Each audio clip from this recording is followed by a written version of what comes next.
ভালো নামি-দামি কোম্পানিতে কাজ পাওয়ার পর থেকেই মেয়েটি ছেলেটির সাথে প্রতারণা করে। ফলে ছেলেটি বদলা নেওয়ার জন্য প্রতিশোধের আগুনে মেতে ওঠে।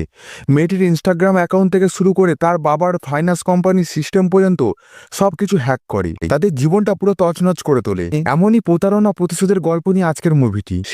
সিনেমা শুরু হয় আর আমাদের নায়ক বিষ্ণুকে দেখায় সে ব্যাঙ্গালোরে ঘুরে বেড়াচ্ছে। সেখান থেকে গল্পটি ফ্ল্যাশব্যাকে চলে যায়। বিষ্ণু হ্যাকিং নিয়ে পড়াশোনা করছে আর সে এখন একটি কোম্পানিতে ইন্টারভিউর জন্য এসেছে। ক্লাউড নামের একটি কোম্পানি তার ইন্টারভিউ নিচ্ছে। তারা যখন তার ইন্টারভিউ নিচ্ছিল তখন তারা তার সমস্ত রেজাল্ট দেখে বলে, আমরা জানি না যে আমাদের কোম্পানি কিভাবে তোমাকে ইন্টারভিউ লেটার পাঠিয়েছে, কারণ আমরা এত খারাপ রেজাল্ট লোকেদের নির্বাচন করি না। যাই হোক, তোমার সিভি আমার হাতে আছে, যদি কখনো আমাদের মত পরিবর্তন হয় তবে আমরা তোমাকে ফোন করব। তারা বিষ্ণুকে সেখান থেকে যেতে বলে। বিষ্ণু সেখান থেকে ফিরে আসার পর বিষ্ণুর বন্ধু জসপ্রিন বিষ্ণুর কাছে এসে তাকে জিজ্ঞাসা করে যে সে ফাতিমার ইনস্টাগ্রাম অ্যাকাউন্ট হ্যাক করতে পারবে কিনা। বিষ্ণু জিজ্ঞাসা করে কতদিন ধরে সে আবার তাকে ফলো করতে শুরু করেছে। জসপ্রিন বলে যে সে বেশ কিছুদিন ধরে ফাতেমার ইনস্টাগ্রাম অ্যাকাউন্ট হ্যাক করার চেষ্টা করছে, কিন্তু হচ্ছে না। সে বলে ফাতেমার অ্যাকাউন্ট বন্ধ করার কোনো প্রয়োজন নেই, আমি শুধু জানতে চাই সে অন্য কারোর সাথে চ্যাট করছে কিনা, শুধু তার জন্যই তাকে হ্যাক করব। বিষ্ণু বলে ঠিক আছে, কিন্তু শিল্পা এখানে আছে, 1 মিনিটের জন্য আমি তার সাথে দেখা করে আসছি। আর এই শিল্পাই হলো আমাদের বিষ্ণুর প্রেমিকা। বিষ্ণু শিল্পার কাছে গিয়ে বলে আমার ইন্টারভিউ শেষ, দেখা যাক এরপর কি হয়। শিল্পা বলে তোমার ইন্টারভিউ কেমন হলো? বিষ্ণু বলে ভালো হয়নি। শিল্পা বলে যদি তুমি এখানে কাজ না পাও আর যদি না কোনো ভালো কোম্পানিতে চাকরি করতে পারো তাহলে আমার বাবা আমাদের এই সম্পর্কে রাজি হবে না। বিষ্ণু এটা শুনে খুব কষ্ট পায়, কিন্তু বিষ্ণু জিজ্ঞাসা করে তুমি এই কাজ কোথা থেকে পেলে? শিল্পা বলে আমি কোনো ইন্টারভিউ দিইনি, আমার বাবা আমাকে আমার বাবার আর্থিক সংস্থার একটি আইটি বিভাগের প্রধান হিসাবে কাজ করতে বলেছে। এরপর সেখান থেকে বিষ্ণু জসপিনের সাথে তার বন্ধু অনিশের দোকানে যায়। যখন সে এলাকার কারো কম্পিউটার বা প্রিন্টারের সমস্যা হয় তখন সবাই এই দোকানেই আসে। এরপর সে জসপিনকে নিয়ে তার বাড়ি যায়। বিষ্ণুর পরিবারে তারা মা, বাবা ও বোন থাকে। বিষ্ণু একটি মধ্যবিত্ত পরিবারের ছেলে। তার বাড়িতে সবচেয়ে পুরনো মডেলের কম্পিউটার ছিল। সে প্রতিবেশীদের ওয়াইফাই চুরি করে ইন্টারনেটের জন্য ব্যবহার করছিল। সে এই কম্পিউটারটি হ্যাকিং এর জন্য ব্যবহার করে। হ্যাকিং এর জন্য সে ভিএনপি ব্যবহার করছিল।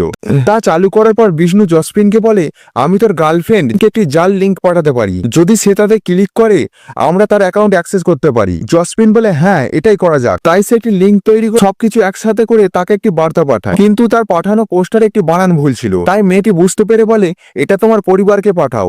তারপর সে তাকে চিৎকার করতে শুরু করে। তারা বুঝতে পারে যে প্ল্যান কাজ করেনি। এর কয়েকদিন পর বিষ্ণু ও অনিশকে কথা বলতে দেখা যায়। শিল্পার বাবার ফাইন্যান্স কোম্পানির কাছে একটি শাখা ছিল।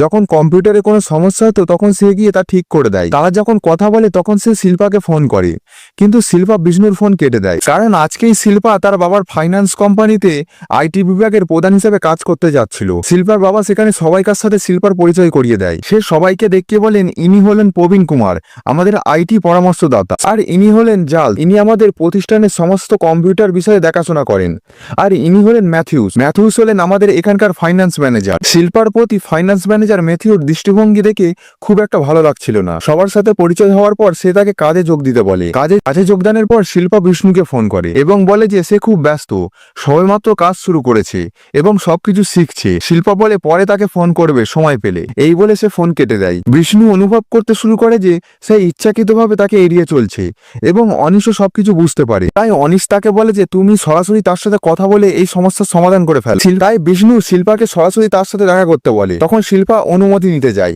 যখন তার বাবাকে বলে সে তার বন্ধুর সাথে দেখা করতে যাচ্ছে তখন সে বলে একা যেতে হবে না, ম্যাথিউকে নিয়ে যাও। তাই ম্যাথিউ তাকে ছেড়ে দেয়। তারপর তারা দুজন একটি রেস্টুরেন্টে বসে কথা বলে। যখন শিল্পা তাকে জিজ্ঞাসা করে যে তার পরের পরিকল্পনা কি, তখন সে বলে যে সে অনিশের সাথে কম্পিউটারের দোকানটি বাড়ানোর পরিকল্পনা করছে। এই কথা শুনে শিল্পা খুব রেগে যায় আর বলে তুমি যদি কম্পিউটারের দোকানে বসে থাকো তাহলে আমার বাবা এই বিয়েতে রাজি হবে না। বিষ্ণু বলে কেন সে রাজি হবে না? তোমার বাবা একজন ব্যবসায়ী, আমিও একজন ব্যবসায়ী। তাই বিষ্ণু তাকে জিজ্ঞাসা করে তুমি রাজি কিনা? তোমার বাবা রাজি কি রাজি না তাতে আমার কিছু যায় আসে না। তখন শিল্পা রেগে তাকে বলে তুমি যে জুস কার্লেট অর্ডার করেছো তুমি পারবে টাকা দিতে? তার এই প্রশ্নটা শুনে বিষ্ণু অবাক হয়ে যায়। সেই প্রশ্নের উত্তর তার কাছে ছিল না। বিষ্ণু কিছু না বলে উঠে পড়ে। তার হাতে থাকা টাকা শিল্পার হাতে দিয়ে চলে যায়। সে যখন বাড়ি পৌঁছায় তখন সে জসপিনকে এসব ঘটনা বলে। জসপিন বলে তার নিশ্চয়ই অন্য কোনো সম্পর্ক আছে, তুমি জিজ্ঞাসা করনি কেউ তাকে এটা করতে বাধ্য করছে কিনা? জসপিন বলে যে আমি ভাবছি যে আজকে আমরা ফাতেমার ইনস্টাগ্রাম অ্যাকাউন্ট হ্যাক করব, কারণ আমার সন্দেহ হচ্ছে তার অন্য কারোর সাথে সম্পর্ক আছে। বিষ্ণু যখন এই কথাটা শুনে তখন সেও ভাবে তারও শিল্পার অ্যাকাউন্ট চেক করা উচিত, কিন্তু তাকে হ্যাক করতে হয়নি, কারণ তার মনে পড়ে শিল্পা আগেও তাকে পাসওয়ার্ড বলেছিল। আর যখন সে চেষ্টা করে তখন সে তার অ্যাকাউন্টে লগ ইন করতে সক্ষম হয়। শিল্পা তখন অফলাইন ছিল, সে ঘুমোচ্ছিল, কিন্তু ঠিক সেই সময় ম্যাথিউ তাকে ইনস্টাগ্রামে অনলাইন দেখে একটি মেসেজ পাঠায় যে সে ঘুমিয়েছে কিনা, যা দেখে বিষ্ণু খুব রেগে যায়। সে বলে যাও তোমার বাবাকে কি জিজ্ঞাসা করো সে ঘুমিয়েছে কিনা, এবং তাকেও অনেক খারাপ কথা বলে। ম্যাথিউ সেই বার্তাটি দেখে অবাক হয়ে যায়, তার মনে হয় যে এই সময় শিল্পাকে বার্তা পাঠানো উচিত হয়নি, তাই সে তার ফোনটি বন্ধ করে দেয়। পরের দিন ম্যাথিউ অফিসে গিয়ে সম্পূর্ণ হতবাক হয়ে যায়। গতকালের ঘটনার পর সে ভাবে সে কিভাবে শিল্পার মুখোমুখি হবে, কিন্তু শিল্পা তার সাথে খুব স্বাভাবিকভাবে কথা বলে। এবার ম্যাথিউ সত্যিই অবাক হয়ে যায়, সে বুঝতে পারে শিল্পা এই মেসেজ সম্পর্কে কিছু জানে না। এরপর সে শিল্পাকে ইনস্টাগ্রামে করা মেসেজগুলি দেখায়। এটা দেখার পর শিল্পা খুব রেগে যায়, সে কাঁদতে থাকে এবং বলে যে আমি এটা পাঠাইনি। শিল্পা বুঝতে পারে যে কে তার অ্যাকাউন্ট নিয়ে খেলছে। তার সন্দেহ প্রথম বিষ্ণুর দিকেই যায়। সে তাকে ফোন করে এবং তার সাথে খুব ঝগড়া করে। শিল্পা বলে আমি তোমাকে আমার ইনস্টাগ্রাম পাসওয়ার্ড বলেছিলাম, তুমি কি এটা ব্যবহার করে গতকাল ম্যাথিউকে মেসেজ পাঠিয়েছো? এ কথা শোনা মাত্র বিষ্ণু খুব রেগে যায় এবং তার কথা শুনে শিল্পা বুঝতে পারে যে এটা সত্যি সেই এই কাজ করেছে। এরপর শিল্পা রেগে গিয়ে তাকে ফোন করতে বারণ করে দেয় এবং ফোন কেটে দেয়। এরপর ম্যাথিউ প্রবীণের সাথে এই ঘটনা নিয়ে কথা বলে। সে শিল্পাকে পছন্দ করে এবং তাকে সে বিয়ের প্রস্তাব দেওয়ার কথা ভাবছে। এদিকে শিল্পা তাকে ফোন না করতে বললে এই সমস্যার সমাধান করতে বিষ্ণু তার অফিসে যায় এবং জিজ্ঞাসা করে কেন সে এমন করছে। তখন শিল্পা বলে সে কেন এসেছে এখানে। এর ফলে বিষ্ণু আরো হইচই করতে শুরু করে আর চিৎকার করতে করতে বলে আমি তোমাকে ছাড়া বাঁচবো না, আমি তোমাকে বিয়ে করতে চাই। তখন শিল্পা রেগে গিয়ে বলে ও তোমাকে তাহলে আর চাকরি করতে হবে না, তাই না? তুমি আমাকে বিয়ে করে আমার বাবার টাকায় আরামে জীবনযাপন করতে চাও, এটাই তোমার আসল উদ্দেশ্য। এরপর তাদের মধ্যে ঝগড়া শুরু হয়ে যায়। এসব শুনে শিল্পার বাবা সেখানে আসে। যখন সে জিজ্ঞাসা করে সমস্যা কি, কে এই ছেলে, শিল্পা বলে সে আমার বন্ধু, কিন্তু শিল্পার বাবা বাইরে থেকে সব শুনেছে। যখন সে জিজ্ঞাসা করে সে কি বন্ধু নাকি আরো কিছু, তখন শিল্পা কিচ্ছু বলে না। তখন তার বাবা শিল্পাকে বাড়ি যেতে বলে। এরপর শিল্পার বাবা বিষ্ণুর সাথে কথা বলে। সে বলে যদি আগে তোমাদের মধ্যে কিছু ছিল তাহলে আজ থেকে তা সব শেষ, এখন তুমি শুধু তার বন্ধু মাত্র। বিষ্ণু বলে না স্যার, শিল্পার আগের বসে এই কথা বলেছে, সে আমাকে সত্যি পছন্দ করে এবং আমিও তাকে অনেক পছন্দ করি। বিষ্ণু বলে তার জীবনে যেই আসুক না কেন আমি তাকে বিয়ে করবই। ততক্ষণে শিল্পার বাবা তাকে কষিয়ে থাপ্পড় দেয়, তাতে বিষ্ণু অনেক রেগে যায়। সে ঠিক করে যে কোনো ভাবেই তাকে থাপ্পড়ের বদলা নিতেই হবে। বিষ্ণু প্ল্যান করে সে কিভাবে তাকে জবাব দেবে। সেই সময় অনিশের কাছে ফোন আসে যে তাদের শাখার কিছু কম্পিউটার নষ্ট হয়েছে। বিষ্ণু বলে সেও আসবে তার সিস্টেম পরীক্ষা করার জন্য। এরপর সে চুপি চুপি তাদের সার্ভারে পাবলিক ঠিকানা নোট করে। তারপর সে অনিশের সাথে তার বাড়িতে যায় এবং সেখানে বসে ভিপিএন চালু করে। অনিশ ভিপিএন এর নাম দেখে বলে এই সমস্ত নাম পরিবর্তন করার সময় এসেছে, এই সমস্ত নাম পরিবর্তন করে একটা নতুন নাম রাখতে হবে। সেই সময় তার মনে তার বন্ধুর গাড়ির নাম আসে। গাড়িটির নাম ছিল কাঁথাল, তাই সে নতুন ভিপিএন এর নাম রাখে কাঁথাল। এরপর সে সেই পাবলিক আইপি অ্যাড্রেস ব্যবহার করে এবং তাদের সার্ভারের সমস্ত সার্ভারের সাথে সংযোগ স্থাপন করে এবং ডেটা মুছে ফেলে। পরের দিন সকালে হইচই পড়ে যায়। সব জায়গা থেকে তারা ফোন পায়। তারা বলে তাদের সিস্টেমে কোনো ডেটা নেই, সবকিছু ডিলিট করা হয়েছে। শিল্পার বাবা সম্পূর্ণ টেনশনে অফিসে আসে। তখন তারা বলে যে এটা কোনো ধরনের হ্যাকিং, যেহেতু সার্ভারে কোনো ডেটা ছিল না তাই সেদিন তাদের কোনো শাখা খোলা সম্ভব হয়নি, সবকিছু সাময়িকভাবে বন্ধ ছিল। শিল্পার বাবা যখন জিজ্ঞাসা করে আসলে কি ঘটেছে, তখন প্রবীণ বলে আমাদের সফটওয়্যারটি এমন একটি কম্পিউটারে সংরক্ষিত আছে যাকে আমরা সার্ভার বলি। আমাদের সমস্ত শাখার কম্পিউটারগুলি ইন্টারনেটের মাধ্যমে একটি সার্ভারের সঙ্গে যুক্ত। আমরা কেবল তখনই এটি অ্যাক্সেস করতে পারি যদি আমরা তাদের ব্যবহারকারীর নাম ও পাসওয়ার্ড পাই। এখন যা ঘটেছে তা হলো বাইরে থেকে কেউ একজন আমাদের সিকিউরিটি ভেদ করে আমাদের সার্ভারে প্রবেশ করেছে। তারপর সেই হ্যাকার সমস্ত গ্রাহকের বিবরণ ও সার্ভারে আমাদের সংরক্ষিত জিনিসপত্র মুছে ফেলেছে। আমরা যদি এখন একটি শাখাও খুলতে চাই তাহলে আমাদের একটি ব্যাকআপ তৈরি করে খুলতে হবে। প্রবীণ জিজ্ঞাসা করে আমাদের কোনো ব্যাকআপ নেই? জিউস বলে আমাদের অটো ব্যাকআপটি ত্রুটিপূর্ণ, শুধুমাত্র গত মাসের ব্যাকআপ সংরক্ষণ করা হয়েছে। এর মানে হলো এই মাসের সমস্ত বিবরণ মুছে ফেলতে হবে এবং শাখা খোলার জন্য গত মাসের বিবরণ রাখতে হবে। শিল্পার বাবা জিজ্ঞাসা করে যে এতে কোনো সমস্যা আছে কিনা। ম্যাথিউ তাকে বলে যদি আমাদের কাছে এই মাসে কোনো বিবরণ না থাকে তাহলে আমাদের এখানে যে পরিমাণ নগদ তথ্যের প্রয়োজন তা আমরা পাবো না। শিল্পার বাবা বলে যে তিনি যে কোনো ভাবেই এটি ঠিক করে সমস্ত শাখা খুলতে চান। আপাতত তারা গত মাসের ব্যাকআপ রেখে শাখা খুলবে। অনিশ এসে বিষ্ণুকে জিজ্ঞাসা করে তুমি কি তাদের সমস্ত শাখা বন্ধ করে দিয়েছো? সে ঠিক আছে, কিন্তু তারা গত মাস পর্যন্ত ব্যাকআপ রেখে সমস্ত শাখা খুলছে। বিষ্ণু বলে আমি জানি, এটা হয়ে গেলে আমরা পরিবর্তিত হ্যাক করতে পারবো না। শিল্পার বাবা ফাইন্যান্স কোম্পানির আইডি নিরাপত্তা বৃদ্ধি করতে একটি নতুন সার্ভার ইনস্টল করেছে। এতে প্রচুর অর্থ ব্যয় হয়েছে। শুধু তাই নয়, যদি তাদের কোনো শাখার কম্পিউটারে সমস্যা হয় তাহলে তাদের স্থানীয়ভাবে কাউকে ফোন করে এটি ঠিক করাবে না, বরং তাদের নিজস্ব আইটি টিমকে ডাকবে। এর ফলে অনিশ তাদের কাজ পাবে না। এবং যদি সে তাদের নিরাপত্তা এড়িয়ে আবার সার্ভার হ্যাক করতে চায় তাহলে প্রথমে তাদের ওয়াইফাই হ্যাক করতে হবে। বিষ্ণু বলে যে আমরা যখন সেদিন সেখানে গিয়েছিলাম তখন টেবিলের নিচে একটি নেটওয়ার্ক কেবল পড়ে থাকতে দেখেছিলাম, সেখানে কোনো কম্পিউটার ছিল না। আমি যদি এই মডেলটি তার সঙ্গে সংযুক্ত করি তাহলে আমি তাদের ওয়াইফাই হ্যাক করতে পারবো। কিন্তু এরপর বিষ্ণু ভাবে যে সে এই কাজ একাই করতে পারবে, তাই সে মডেলটি নিয়ে তাদের শাখায় যায় বাইক লোনের মিথ্যে অজুহাত দিয়ে। সে বলে তার হাত থেকে কিছু পড়ে গেছে। সে সেটি তুলতে নিচু হয়ে আর আনা মডেলটি তাদের তারের সঙ্গে যুক্ত করে। তারপর সে গিয়ে তাদের ওয়াইফাই হ্যাক করে। যখন সে বুঝতে পারে যে তার প্রয়োজনীয় জিনিসপত্র সে পেয়েছে তখন সে তার বন্ধুকে মডেলটি ফিরিয়ে আনতে বলে। সেও বিষ্ণুর ব্যবহৃত একই কৌশল ব্যবহার করে। এরপর সেই রাতে বিষ্ণু আবার তাদের সার্ভার হ্যাক করে। পরের দিন সকালে আবার সমস্যা দেখা দেয়।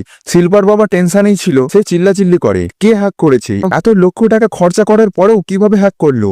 এটা কিভাবে হতে পারে? সে আবার সমস্ত ডাটা মুছেও ফেলেছে। তার কর্মীরা বলে হয়তো কেউ এটা ইচ্ছাকৃতভাবে প্রতিশোধ নিচ্ছে। তাই অবশেষে প্রবীণ তাকে বলে যে এই হ্যাকারকে ধরার জন্য আমাদের অন্য একজন হ্যাকারের প্রয়োজন। তারা একজন হ্যাকারকে নিয়ে আসে। সেই হ্যাকার সমস্ত সার্ভার পরীক্ষা করে এবং সে বলে যদি এই হ্যাকার আবার প্রবেশ করে তাহলে সে একটি তার ল্যাপটপে নোটিফিকেশন পাবে। সেই রাতে বিষ্ণু তাদের সাইট খোলে এবং সিমি নামের সেই হ্যাকারটি একটি নোটিফিকেশন পায়। সে হঠাৎ করে ল্যাপটপ বের করে সেই হ্যাকারকে খুঁজে বের করার চেষ্টা করে। সিমি বিষ্ণুর বিরুদ্ধে কিছু করছিল, কারণ বিষ্ণু যা কিছু করছিল তা ধীর গতিতে চলছিল। অবশেষে সে তার হ্যাকিং নামটি খুঁজে পায়। সে কাঁথাল নামটি দেখতে পায় এবং সঙ্গে সঙ্গে তাকে একটি বার্তা পাঠায়। সে বলে আমি তোমাকে খুঁজে পেয়েছি কাঁথাল। এবং এটি দেখে বিষ্ণু হঠাৎ তার পুরো সিস্টেম বন্ধ করে দেয়। যখন সে অনিশকে এই বিষয়ে বলে তখন সে বলে এবার এইসব বন্ধ করো, সেটাই তোমার জন্য ভালো হবে। যদি তারা এটি খুঁজে পায় এবং এখানে আসে তাহলে সব শেষ। কিন্তু বিষ্ণু বলে যে তারা আমার নাম খুঁজে পেলেও আমার অবস্থান খুঁজে পাবেন। সত্যি সিমি তার অবস্থান খুঁজে পাচ্ছিল না। পরের দিন সে অফিসে আসে। সিমি বলে যে হ্যাকারের নাম কাঁথাল, কিন্তু তার লক্ষ্য কেবলমাত্র আমাদের বিরক্ত করা। যদি সে আমাদের প্রতিযোগীদের মধ্যে কেউ হতো তাহলে সে আমাদের কাজের সমস্ত ডেটা নিয়ে চলে যেত। কিন্তু এই লোকটি আমাদের ডেটা হ্যাক করে মুছে ফেলছে এবং আমাদের বিরক্ত করছে। সবচেয়ে বড় সমস্যা হলো আমরা যে নিরাপত্তা ব্যবস্থা এত গোপনে রেখেছি তা সে কিভাবে অ্যাক্সেস করছে। এখন সম্ভাবনা আছে যে সে আমাদের অফিসে প্রবেশ করতে পারতো, তাছাড়া সে অ্যাক্সেস করতে পারবে না। একথা শুনে শিল্পা বলে আমরা যদি সিসিটিভি চেক করি তাহলে এটি কে তা তো খুঁজে বের করা সম্ভব। কিন্তু সিমি বলে অনেক শাখা আছে, আমরা জানি না সে কোন শাখায় প্রবেশ করেছে বা সে কোনো কর্মীকে দিয়ে এসব করাচ্ছে কিনা, তাই এইভাবে তাকে খুঁজে পাওয়া দুষ্কর। শিল্পার বাবা বলে যে আমি তোমার কোনো কথা শুনতে চাই না, আমি যে কোনো ভাবেই কাঁথালকে ধরতে চাই। সিমি বলে যে ওই ঘটনার পর থেকে সেই হ্যাকার কয়েকদিন কম্পিউটার ব্যবহার করেনি। সিমি তাকে খুঁজে বের করার চেষ্টা করছিল এবং এরই মধ্যে মিঠু শিল্পাকে পটানোর চেষ্টা করছিল। এর পরের দিন সিমি অফিসে এসে শিল্পার বাবাকে বলে যে সেই হ্যাকার আবার কিন্তু আপনাদের সার্ভারে অ্যাটাক করতে পারে। এসব জানার পর শিল্পার বাবার হার্ট অ্যাটাক হয়। পরে দেখা যায় যে সে হসপিটালে আছে। শিল্পা যখন সেখানে আসে তখন শিল্পার বাবা তার সমস্ত রাগ শিল্পার উপর ঝেড়ে দেয়। শিল্পা রাগ করে বের হওয়ার সময় সে তার কলেজের একজন শিক্ষককে দেখতে পায়। সে শিল্পাকে তাদের ক্লাসের অন্যান্য ছাত্রদের সম্পর্কে জিজ্ঞাসা করে। তার পাশাপাশি সে বিষ্ণুর সম্পর্কেও জিজ্ঞাসা করে। সে বলে বিষ্ণু পড়াশোনায় দুর্বল হলেও কম্পিউটারে তার অনেক জ্ঞান আছে, আর আমি শুনেছিলাম সে হ্যাকিং নিয়ে পড়াশোনা করছে। তার কি হ্যাকিং নিয়ে পড়াশোনা এখন কমপ্লিট হয়েছে? এসব শুনে শিল্পার মনে বিষ্ণুর প্রতি সন্দেহ ভরে যায়। সে বিশ্বাস করতে শুরু করে তার কোম্পানিতে যা ঘটছে সেই সমস্যার পেছনে তার হাত আছে। সে সরাসরি তার বাড়িতে যায়। এমনকি যখন তার পরিবার তাকে জিজ্ঞাসা করে কি হচ্ছে, সে তাদের কথা না শুনে সরাসরি বিষ্ণুর ঘরে গিয়ে তার সাথে ঝগড়া করতে শুরু করে। সে বলে আমি জানি আমার কোম্পানিতে হ্যাকিং এর পেছনে তুমিই ছিলে, ভদ্রতার সঙ্গে এটি বন্ধ করো, এটাই তোমার জন্য ভালো হবে বলে দিলাম। যদি কেউ এটা জানতে পারে যে এটা তুমি করছো তাহলে তোমাকে সমস্ত ক্ষতিপূরণ দিতে হবে। ভদ্রতার সাথে এটি বন্ধ করাই ভালো হবে তোমার জন্য। কিন্তু বিষ্ণু এমন ভাবে কথা বলে যে সে কিছুই জানে না। বিষ্ণু বলে তুমি যা বলছো সে সম্পর্কে আমি কিছুই জানি না। তাই শিল্পা রেগে গিয়ে চিৎকার করতে শুরু করে। এরপর যখন সে চলে যায় তখন তার পরিবার বুঝতে পারে তার ছেলে কিছু সমস্যা তৈরি করেছে। তাই তার বাবা রেগে গিয়ে বলে তুমি আর কম্পিউটার ব্যবহার করবে না। এদিকে সিমি সবসময় কাঁথালকে খুঁজতো। যখন সেও তার স্বামী মন্দিরে যায় তখন অনিশ, বিষ্ণু আর বিষ্ণুর সেই বন্ধু অটোতে বসেছিল যার অটোর নামটি ছিল কাঁথাল। তখন তার স্বামী অটোর নামটি দেখে তখন সে তাকে জিজ্ঞাসা করে এটাই কি সেই কাঁঠাল যা তুমি খুঁজছিলে? তখন সিমি বলে তাদের মধ্যে কারোরই আমার মতো হ্যাকার হওয়ার সম্ভাবনা নেই। এদিকে শিল্পা প্রায় নিশ্চিত যে হ্যাকার বিষ্ণুই। তাই শিল্পা ম্যাথিউয়ের সাথে এই বিষয়ে নিয়ে কথা বলে। শিল্পা বলে আগে আমি কোনো প্রমাণ পাই, তারপর আমাদের কাউকে এ বিষয়ে বলা উচিত। যদি কোনো কারণে এই হ্যাকার সে না হয় তাহলে আমরা কেবল অভিযোগ করব এবং এটি তাকে মানসিকভাবে দুর্বল করার মতো হবে। তার বাড়ির পরিস্থিতি খুব খারাপ, তবে আমি মনে করি না সে আমার সাথে কিছু করতে পারবে। ম্যাথিউ তাদের সম্পর্ক ভেঙে যাওয়ার বিষয়টি জানতে পেরে সে শিল্পাকে বলে সে তাকে বিয়ে করতে চায়। কিন্তু শিল্পা বলে তোমার উচিত আমার বাবার সাথে কথা বলা। অবশ্য শিল্পার মিথুকে বিয়ে করার ব্যাপারে কোনো আপত্তি ছিল না। তাই হঠাৎ করে ম্যাথিউ ও শিল্পার বিয়ে ঠিক হয়ে যায়। এদিকে বিষ্ণু তার কলেজে সে হ্যাকিং নিয়ে পরীক্ষা দিচ্ছে। এদিকে ম্যাথিউ ও শিল্পার বিয়ের ফটোশুট চলছিল। ফটোশুট চলাকালীন ম্যাথিউকে অন্য কোনো স্টুডিও থেকে ফোন করে, বলে স্যার আপনাকে আপনার বিয়ের ফটোশুটের কাজ আমাদের দিতেই হবে। আমরা আমাদের সমস্ত কাজ আপনার ফোনে পাঠিয়ে দিয়েছি। তাদের জেদের কারণে সে ছবিগুলো দেখার জন্য মিথু তাদের পাঠানো লিঙ্কে যায়। সে সমস্ত ছবিগুলো দেখে, তারপর সে তাদের বলে আমি ইতিমধ্যে একজনকে সেট আপ করে ফেলেছি, আমি আপনাদের কাজ চাই না। এদিকে দিনের শেষে সিমি শিল্পার বাবার সাথে দেখা করে এবং তাকে বলে যে আমরা কেবল আমাদের নিরাপত্তা জোরদার করিনি, বরং তাকে ধরতে না পারার কারণ হলো সে এখনো সিস্টেমে লগ ইন হয়নি। সে যদি আবার সিস্টেমে লগ ইন করে আমি তাকে যেভাবেই হোক হাতে নাতে ধরবো, আমি তার অবস্থান অবশ্যই খুঁজে বার করবো। এ কথা শুনে ম্যাথিউ মনে মনে ভাবতে থাকে যে সে যদি বিষ্ণু হয় তাহলে তাকে হাতে নাতে ধরা উচিত। এই জন্য সে একটি পরিকল্পনা করে। তাকে বিয়েতে ইনভাইট করার বাহানায় শিল্পা বিষ্ণুর সাথে দেখা করে। যখন শিল্পা বিষ্ণুর সাথে কথা বলে যে আমার বিয়ে ঠিক হয়ে গেছে, তখন সেও বলে শুভ বিবাহ, হ্যাপি ম্যারেজ লাইফ। কিন্তু ম্যাথিউ শিল্পাকে পিছু করতে করতে সেখানে আসে। সে বিষ্ণুকে বলে আমি জানি তুমিই সেই হ্যাকার। ম্যাথিউ তাকে চ্যালেঞ্জ করে যদি তোমার সাহস থাকে তবে লগ ইন করে আবার হ্যাক করো। বিষ্ণু তার চ্যালেঞ্জ অ্যাকসেপ্ট করে। আর এদিকে ম্যাথিউর পরিকল্পনা ছিল তাকে হাতে নাতে ধরা। এর পরের দিন বিষ্ণু শিল্পার বিয়ের অনুষ্ঠানে অংশগ্রহণ করার জন্য অনিশকে নিয়ে যায়। ফেরার পথে অনিশ তাকে বলে যে সবকিছু শেষ হয়ে গেছে, এটাই ভালো, এখান থেকে তাদের জীবন আছে এবং তোমারও জীবন আছে। কিন্তু কিছুই এভাবে শেষ হয়নি। অফিসে থাকা কম্পিউটার হঠাৎ করে ইন্টারনেট থেকে সংযোগ বিচ্ছিন্ন হয়ে যায়। যখন তারা পরীক্ষা করতে যায় তখন তারা দেখতে পায় যে সমস্ত সার্ভার পুড়ে গেছে। তখন তারা শিল্পার বাবাকে ফোন করে সব কথা জানায়। সে উত্তেজিত হয়ে পড়ে। এরপর তার বাবা অফিসে পৌঁছে যখন জিজ্ঞাসা করে কি হয়েছে, তারা বলে যে হ্যাকার আবার হ্যাক করেছে এবং সিস্টেমে সবকিছু পুড়িয়ে দিয়েছে, সবকিছু সম্পূর্ণভাবে ধ্বংস হয়ে গেছে। সিমি যখন এই ঘটনাটি জানতে পারে তখন সে আবার কাঁঠালকে খুঁজে বের করার চেষ্টা শুরু করে। এবার সে তার অবস্থান খুঁজে পায়। কিছুক্ষণ পর দেখানো হয় বিষ্ণু আর তার বন্ধু বাইক নিয়ে ফিরছে। সেই সময় একটি পুলিশ গাড়ি তাদের ধাওয়া করতে দেখা যায়। এদিকে পুলিশ শিল্পার বাবাকে ফোন করে বলে তারা হ্যাকারকে খুঁজে পেয়েছে। এতে সে বলে ওকে মেরে ফেলো, যা ইচ্ছে তাই করো, কিন্তু তার আগে আমি তার মুখ দেখতে চাই। তাই শিল্পার বাবা স্টেশনে পৌঁছায় চেক করার জন্য যে কে সেই হ্যাকার। তখন সে তাকে সে আর অন্য কেউ নয়, তাদের বিয়ের বর মিথু। এরপর আমরা ফ্ল্যাশব্যাকে দেখি তখন পুলিশ আসলে বিষ্ণুকে ধাওয়া করেনি, পুলিশ গাড়ি তাদেরকে ওভারটেক করে মিথুকে গ্রেপ্তার করে, যে ঠিক তাদের সামনেই যাচ্ছিল। আর এরপর আমাদের আরেকটি ফ্ল্যাশব্যাক দেখানো হয়। এখানে আমাদের আসল সত্য জানানো হয়। আসলে বিষ্ণুই মিথুর ম্যাক আইডি ব্যবহার করে হ্যাক করেছে। এখন প্রশ্ন হলো সে মিথুর ম্যাক আইডি কিভাবে পেল। আসলে শিল্পার ম্যাথিউ এর ফটো শুটিং এর সময় বিষ্ণু নিজেই তার এক বন্ধুর সাহায্যে জিজ্ঞাসা করে যে সে কি তাকে কাজে দেবে এবং মিথুর ফোনে একটি লিঙ্ক পাঠিয়েছিল। আর মিথু তাদের কাজ দেখার জন্য সেই লিঙ্কে ক্লিক করেছিল, যার ফলে বিষ্ণু সেই আইডি ব্যবহার করে সার্ভার হ্যাক করে, যার ফলে সিমি যে লোকেশনটি খুঁজে পেয়েছিল তা মিথুর ছিল।